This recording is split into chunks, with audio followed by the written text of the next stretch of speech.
Hi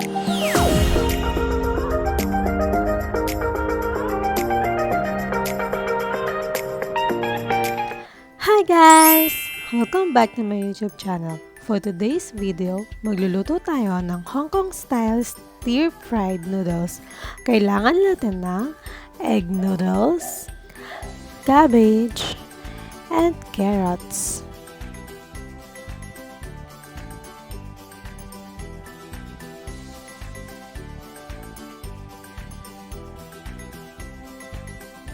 First step, hiwain natin ang ating mga gulay.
Lutuin natin ang ating egg noodles according sa instruction na nasa pakete nito. Para sa ating sweet and sour sauce, kailangan natin ng 1 cup of sweet chili, 2 cups of water, and 2 tablespoons of vinegar. Para sa ating teriyaki sauce, kailangan natin ng 1/2 cup of sugar, 1/3 cup of soy sauce, 2 cups of water, and a pinch of ginger. Para sa parehas nating sauce, kailangan natin ng 2 tablespoons of cornstarch. Paghahalo-haluin lang natin ang lahat ng ingredients sa wala pang apoy.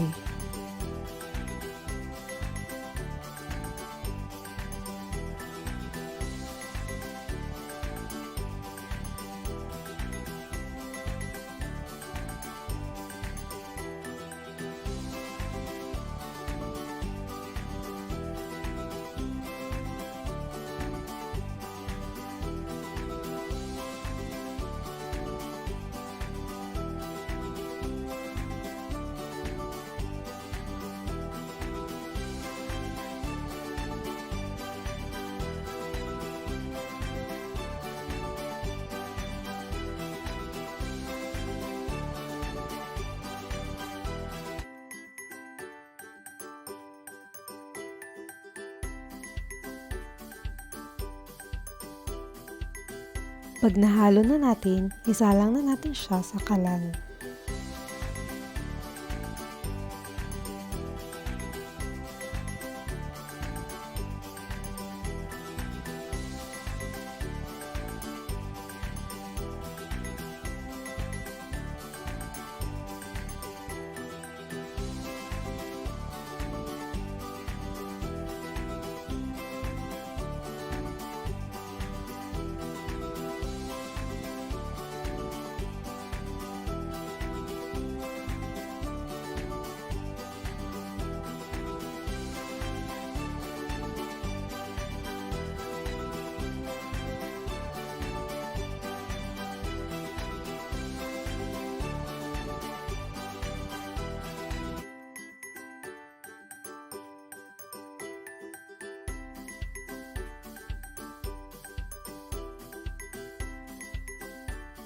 Luin hanggang sa maging ganito ang kanyang itsura.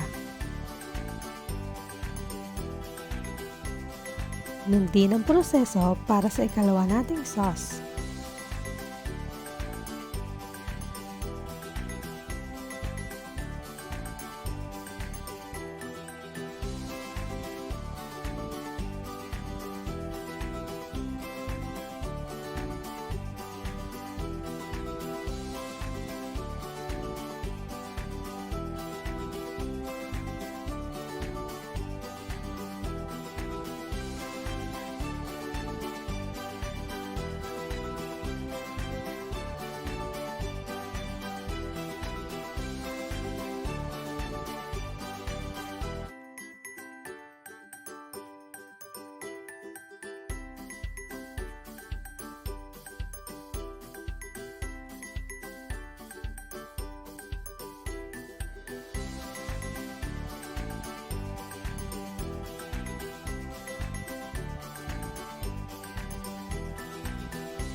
Ngayon, ipiprito naman natin ang ating egg noodles. Ito ang pinakapaborito kong part.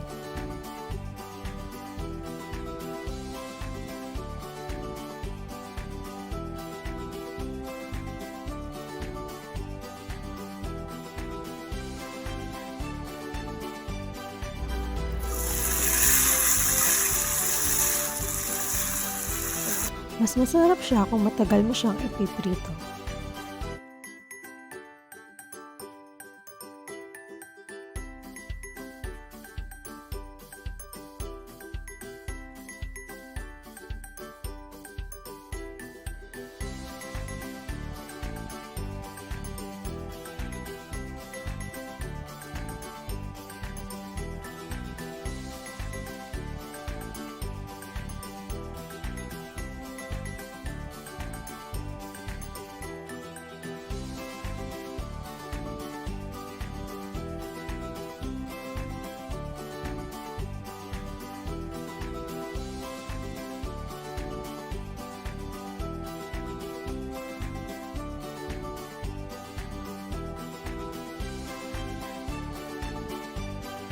Yun, lagyan naman natin siya ng konting soy sauce.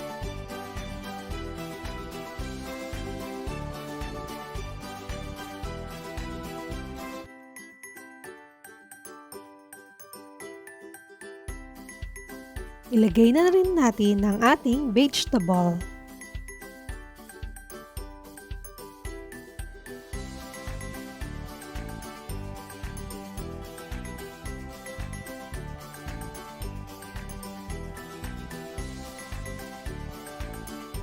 Ilagay na natin siya sa lalagyan. Perfect din to pang negosyo. Nasa description box below ang costing at kung magkano ang kikitain mo.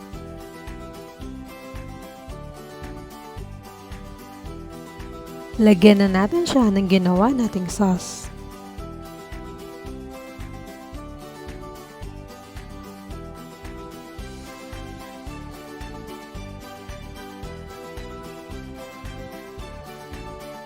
Ang toppings nating siomai.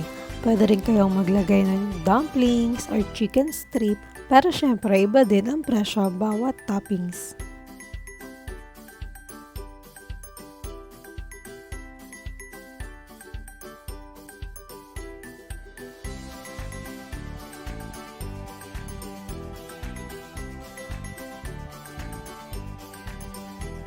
Sobrang perfect din niya pang merienda. O diba, ang dali lang gawin? O kayo naman, huwag kakalimutan mag-like, comment, and subscribe. Comment down below din kayo kung meron kayong gustong ipaluto sa akin. Hanggang sa muli! Bye!